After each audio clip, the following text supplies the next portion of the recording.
Oh my gosh, that's so intense. Okay. So, first, I just wanted to say thanks for doing this. I know that you have a really busy day. So, I just feel so grateful that you're taking your time to do this. Um, and yeah, I was thinking this morning, I've been working at Prickly for I think like almost 7 months now, which is wild. But I realized that there's only so much that I know about like the inspiration and just like how it all came to fruition. So we're gonna talk Yeah. about that today. But That's I was gonna start by just giving some context to the listeners of kind of who you are and what you're about.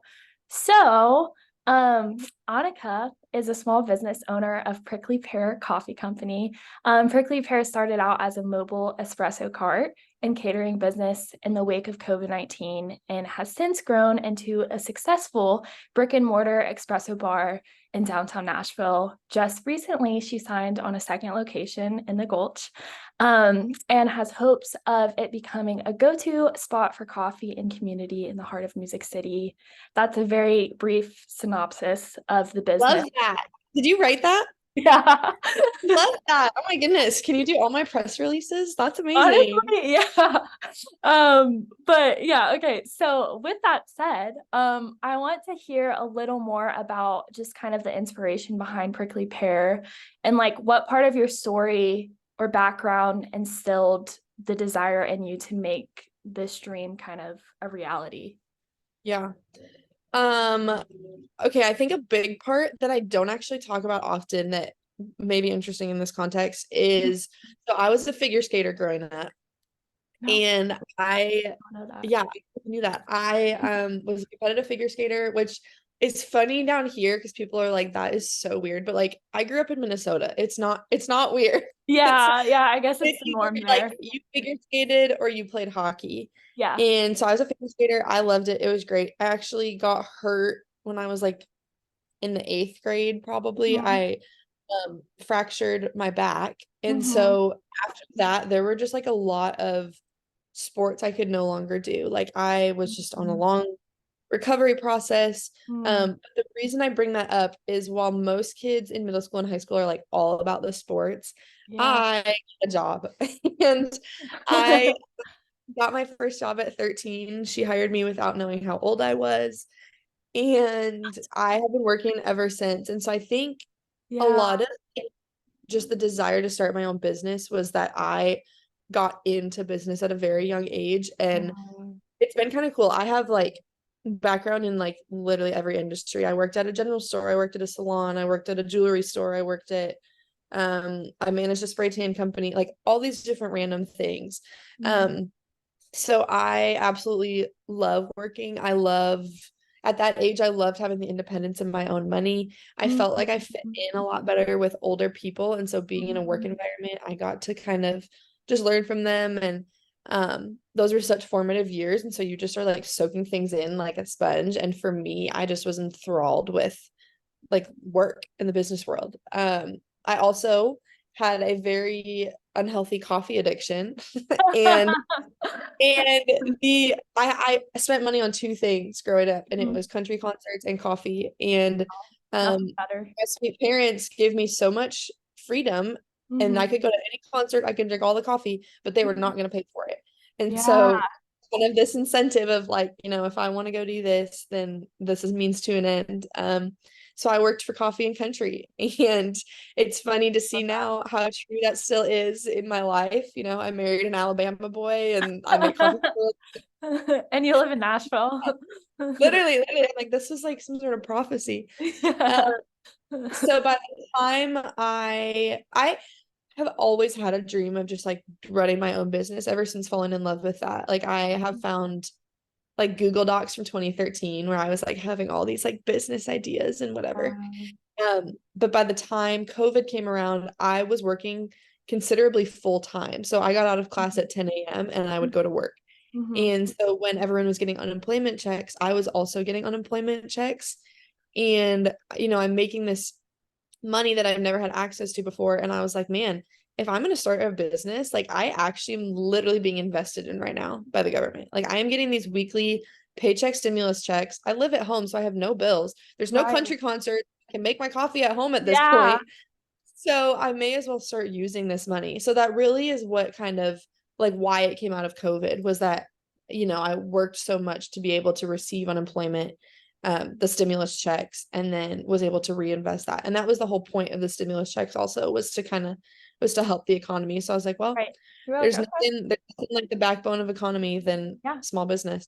Yeah. Um, so at that point though, I was like, I am just gonna like do this little coffee cart. I know that I'm going to Belmont in the fall. I have no idea if this is gonna translate over, but Yeah. for the meantime, during COVID and during this summer, like Mhm. I can help other small businesses by offering coffee when they do like online shopping orders, or it just Mm. was more of like, how can I help businesses that I love by doing this? So my very ever first event was in a boutique and people weren't allowed to come into the boutique.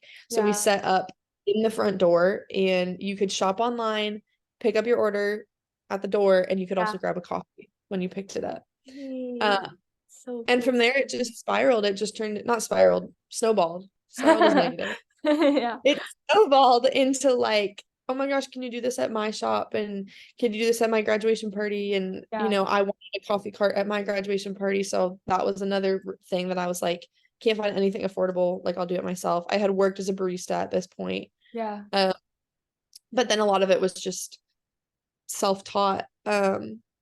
So all that to say, I think from the context you're looking at from a global leadership perspective, I think a lot of just like the work ethic and like the interest in business was instilled at a very young age. Yeah. Um, because I couldn't play sports. Yeah. That's wild. Literally 13 years old. Yeah. Um, Yeah. wow. Okay. I'm like, that's like impressive, honestly. I feel like not many people can say that. Um, okay. Also with that, I was kind of wondering, I imagine like they're like starting out in COVID, there was probably equally like kind of a niche like sense of opportunity, but also it was probably a little challenging and you had to overcome Totally. some barriers just like starting a small business in general and then during COVID. So like kind of what what have you learned from the any obstacles or challenges you faced in the wake of it? Because I'm sure that there were some. And if you have Totally. examples, feel free to share. I think now there feels like, so this is interesting that you say Mhm. that. I Yeah. feel like now obstacles and challenges feel like they have a lot more weight. And that's true. And that's true because I'm at a point now where I'm like, I have employees and people rely on me, Yeah. and my paying my bills this month comes from this. And so I think getting to start in COVID honestly was more of a passion project. So as much as people are like, Mhm. oh my gosh, that had to have been so hard, like it totally was.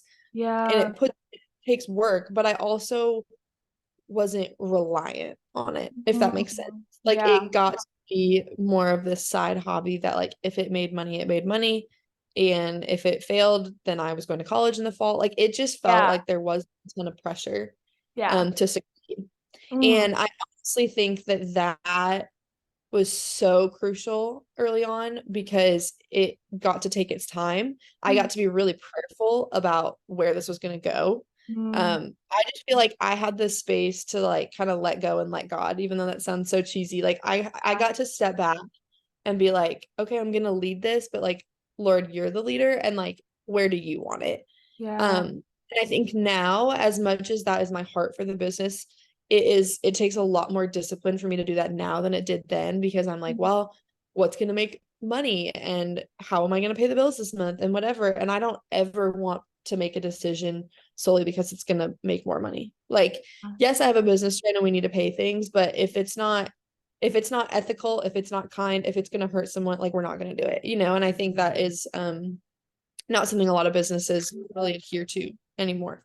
Um, which I guess is not super fair to say. You know what I mean? I just mean Yeah. in American business, we It's like we all about the often money. focus on money. Totally. Yeah. Yeah. So I think because I got to have a foundation of not being worried about the money, that has really set us up to where we are now of like, I have seen his faithfulness. I know that he did not take me this far to leave me out to dry. Yeah. Um, I spent this whole year of the money didn't matter, and it paid for itself, and it went farther than I could have thought. So who's to Right. say that's gonna now, you know? Yeah, that's so cool. Um, I was gonna say, like, I feel like with being a small business owner, especially in like a city that's as big as Nashville, you're a very like, in a way, you're like a different kind of leader, I guess. Especially like at your age, because you're what, like 22, 23? 22. Yeah, dude, you're so young and you already have like freaking two storefronts. But I don't know. I with that, I want to know, like, have you always felt like you were in some way called to leadership, or like was it more of just something that you sought out because of a certain conviction that you have, or maybe a combination of the two? Good. Yeah, I definitely think a combination. I think growing up, that was something that was really championed in me. Mm. Um, my mom always said that I was like the hardest child to raise, not because I was like naughty, but because I've always had this like leadership, independence type of thing. And she would Mm. say that it was difficult to raise that because it's like you have to discipline and she has to be the mother, of course, but she also wants to foster the leadership that she saw in me, you Yeah. know? So we talk about that often where she just was like, man, like there were times where of course I had to discipline you, but there were other times where it's like, how can I let you figure out your independence and how can I foster this in you and not suppress that? Mhm. Um, that is something that I'm so blessed that my parents did so well. I'm Yeah. also the daughter of two entrepreneurs, so I got to grow up with examples of great leadership and godly leadership at that. Um, but I think that's definitely a huge part of who I am today is, in those formative years, that was always championed and Mhm. encouraged. And I Mhm. think that's something that is unique because not a lot of people can say that. That's not everyone's story. So it's Right. not something I take for granted. And then I think from the conviction side of things is once we did get going, Mhm. and there were so many opportunities of like, I mean, I was moving to Nashville and it was like, am Yeah. I gonna bring them with me? Like that's kind of weird, you know? Right. Um, but because it has been a ministry and because the Lord has, provided it in abundance, I think there's definitely been a conviction of I will carry you, I will sustain you, you're gonna keep doing this. Mhm. Which has been super interesting. And I would say that in every season leadership looks different and my leadership looks different. Mhm. Um, and I also like think that a very key part in leadership is the people that you lead. Mm. I mean, you're a great example. You literally work for me, but like Mhm. I trust your wisdom and want to hear your wisdom and want to hear your feedback and want to be on the team with you rather than you just feeling like you are like under me, if that makes sense. Yeah. Um, and so that's something that's super intentional of just being convicted of like, I get to lead this team, but how can I lead this team if I'm not a part of the team? You know? So Mhm. even working in the shop as often as I do or whatever, like I want to know exactly what's going on so that I can be a better leader. Yeah. Like you never want it to feel like, oh, I'm just like above all of you guys, because then you can't actually be like super engaged at like a ground level. Totally. I think like especially with this new shop, like my role is going to transition more into just business growth and not so much actually making coffee.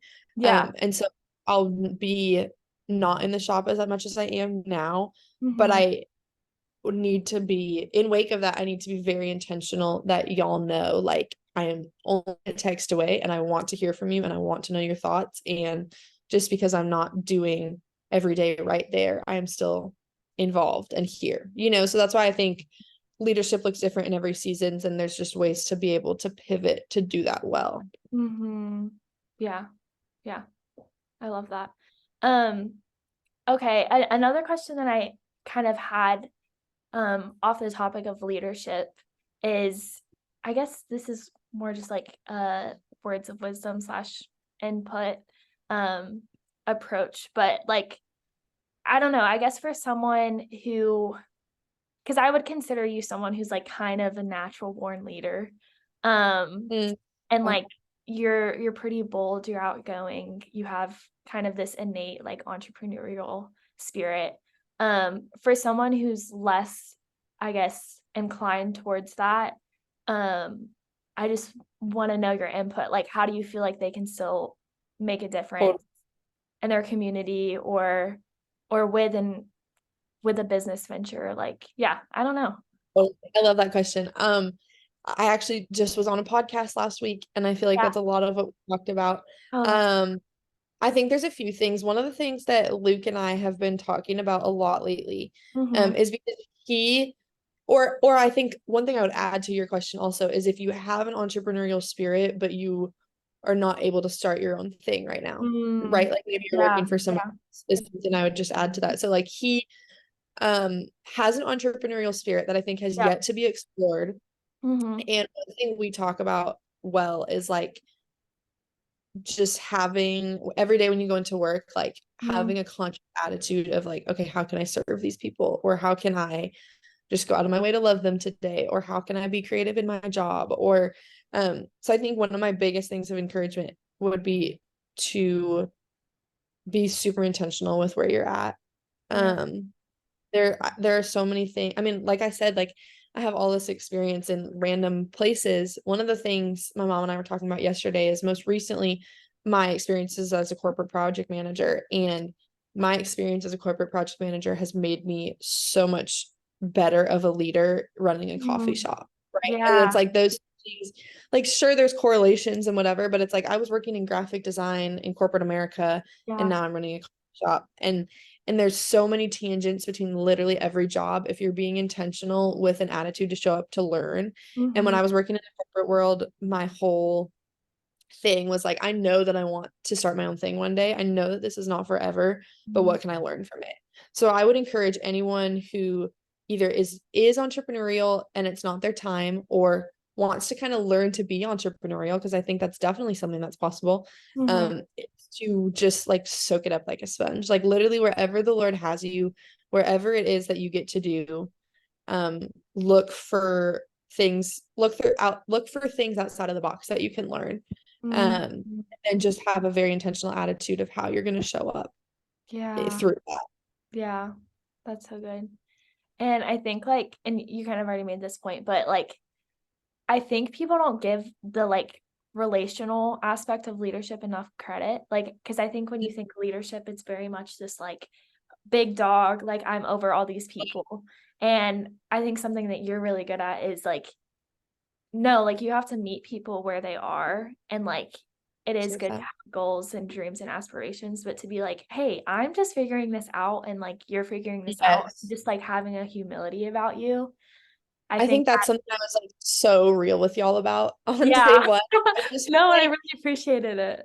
I'm like, I've done catering for 3 years, but brick and mortar is a whole new beast, Right. and I get to be a better leader because I invited you to help, Yeah. and like I really value that. And the other thing about being small business specifically is like I never want you to feel like you're just like a number on my payroll. You know Mm, what I mean? Like I want to know you. And I think especially in our business where our whole mission statement is about like knowing people and seeing people and them coming in and feeling seen, like what would it be for me to not know and see my employees, mm, yeah.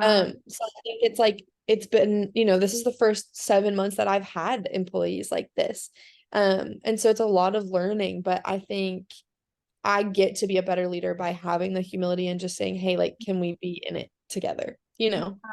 Yeah. And that hopefully empowers you as an employee to feel like you actually are making a difference, because you are. Hmm. But like I think there's just more of an investment. Like I feel like everyone on our team right now is so dedicated, Yeah. and I think that's a part of just who y'all are. You love big and you appreciate the mission.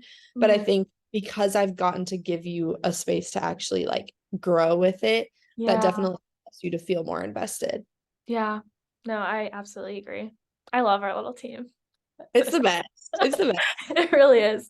Okay, so I am gonna pivot a little bit, but I know like whenever, so I obviously have never owned a business, but whenever I've been in a leadership position, I feel like imposter syndrome is like a huge thing for Yes. me.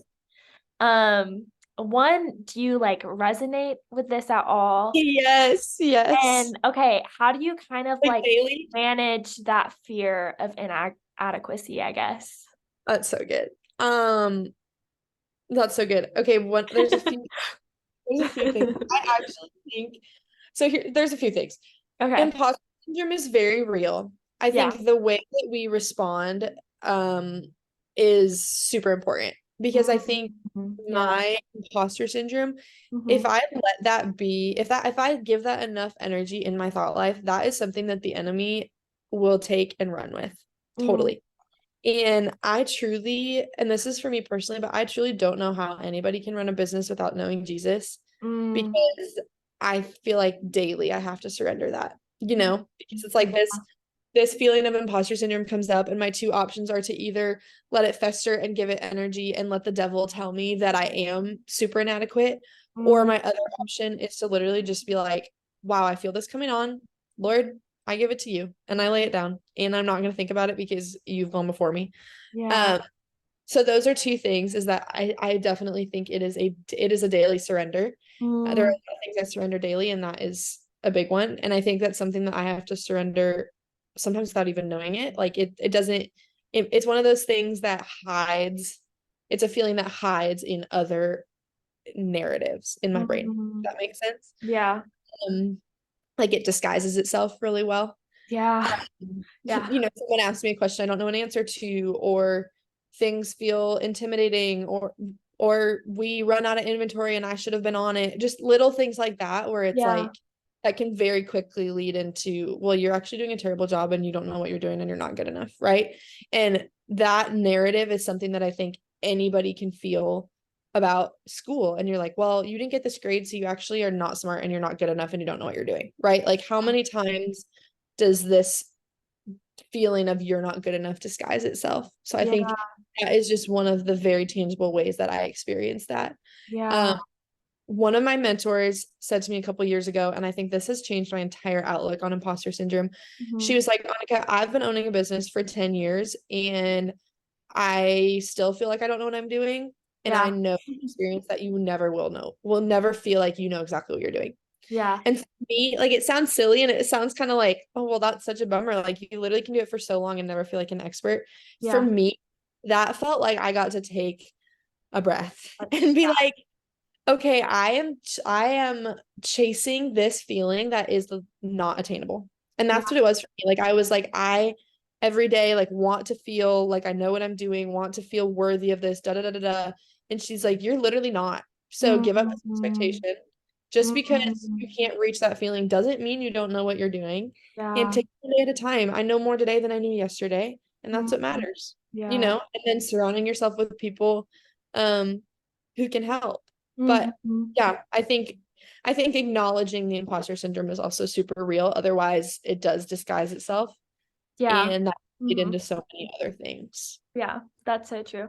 No, I literally have realized because I think it's just so easy for it to get like so noisy up there. And you, like you said, you don't even realize it because it Totally. disguises itself as so many other things. I literally have had to ask like some of my friends and mentors, like, hey, if you're actively seeing me believe lies, let's just Yes. call it out. Which is so good. I mean, that's so huge that you are able to be like, hey, I think I believe lies sometimes and can't even, you know what I mean? Like the Yeah, acknowledgement of like, I need help here. yeah, Like yeah. so real. Which is again, it's just like I think it goes back to the humility thing of I think humility and leadership is so underrated. But we see like the best leaders of all time were like some of the most humble leaders. And so um Said than done for sure. yeah, yeah. Has been like interesting for me is also just the way that humility then translates to the other side. Like granted, I've been Mm. married for 2 weeks now. I'm not, never will be.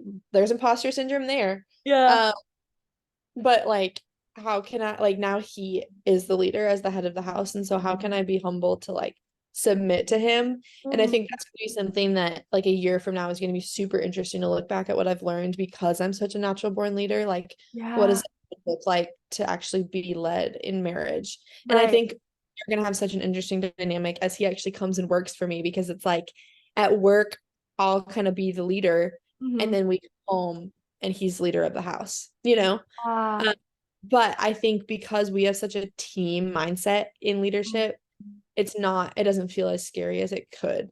You yeah, know, like he's the leader, but that doesn't mean that he's better or superior or like, exactly. and that's literally biblical. The Bible does not say, because he's the leader, you are inferior. Like that is not, and I think that's something that the world likes to ridicule, especially when it comes to Christian marriage. But it's like no, no.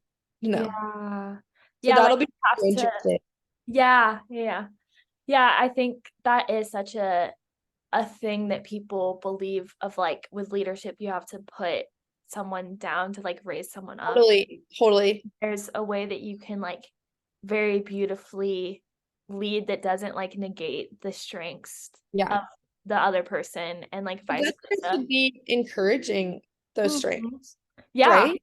Yeah, and, Like like, bringing like, shedding light on them, you know? totally. And like acknowledging, like even on our team, like there are different strengths, and Mhm. it's like the cliche of like we are the body of Christ together, and like we have those different strengths, but that's so real, Yeah. You're Yeah. better at things than I am, and that can be said about the whole team. And so Mhm. why would we not champion that out of Right. each other? Yeah. I think especially as women too. That's like even more important. Oh. No, that's like I'm like, that's a whole nother conversation. Totally, totally. Yeah. Okay, let's see. I'm trying to think. We only have a few minutes left. So, okay. I know that you've talked a lot about how your faith is a driving force, I think, in everything that you do. Um, do you kind of want to explain that further slash like the greater purpose slash mission behind Prickly? Because I don't know that we've really touched on that. Yeah. Yeah. I am a big believer that ministry happens outside the four walls of the church. I believe that I literally said to Luke when we were walking into church, like I was like, I love coming to church on Sundays because it feels like you're going back to the well and being filled up with your mission for the week. Like it feels Yeah. like little superheroes going back to home base, and it's how we're gonna love people. Like that's the illustration in Yeah. my brain where I'm like, we get to walk in and have these like-minded people and be encouraged and be filled up. But Mhm. what's more important is what happens Monday through Saturday, and I really believe Yeah. that. Yeah. Um, and I also really believe that ministry can look like so things. Ministry can be, being a missionary in Tokyo. One of my friends is doing that. It can be being a pastor, Mhm. and it can be like what's the word I want to say? Implicitly saying the words of the gospel. I Mm. also believe that it Yeah. can be smiling at someone over their cup of coffee in the morning. Yeah. And really seeing someone and making those relationships. And I think if the last 7 months of having a brick and mortar has taught us anything, it has taught us that. I've gotten to have more gospel conversations in the last 7 months than I have ever. And Yeah. it hasn't started that way. It's been because I've gotten to build these relationships and ask people about their lives and get to know them. Yeah. And so the ministry and the mission behind Prickly Pear Coffee is just that everyone would feel loved and seen, and in turn it's kind of this thing of like, man, like why is she so different, and what Yeah. is about this team, like Mhm. it's like Christ, and we get to be filled up by that. Mhm. um so I call this my coffee ministry, and I think that can look a lot of different ways, and I think there's a lot of grace for that. I Mhm. think the Lord will use it however it needs to be used for each individual person. um and there's no rules. We Yeah. just get to, our standard is that we are going to make you a good cup of coffee. We are going to ask you questions. We're not just going to let you be a number on our point of sale. Yeah.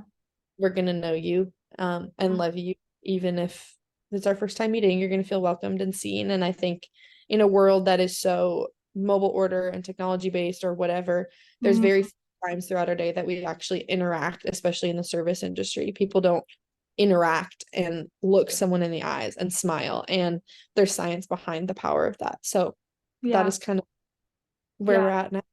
I love that. And yeah, I think that like with leadership, with like with anything that you do, I think it's so important finding like a purpose beyond yourself. And I think for, both of us, that's our faith, but I think it can get really, you can get caught up in The the pride, yeah, and yes. the busyness and all of that when it is just about making money and business and all of that stuff. So I think that's such a valuable piece of advice to just like, hey, you're not doing this for yourself. Like it's got to be something Yeah. greater. And like Yeah, your feelings are so fleeting. Like if I woke up today and decided that I didn't want to go to work, like, well, I'm going to work because of this mission, right? Like making right. it something not about yourself just because my emotions and feelings are going to change. But when it's not about me, I don't really get to say this is how I feel, I want, I need. Yeah, exactly. That's so good. Okay, I think that it's all time's about to run out. Okay. So, Did you get everything you needed at least? yes, thanks so Okay, much, good. Annika. This was great. And I I appreciate you learned asking. so much and had so much fun. Yeah, thanks for being here. Absolutely. Well, Love you. well, I won't see you tomorrow. I'll see you next week. But Okay, if you I need will. anything, have I'll a see great weekend. you soon. Thanks.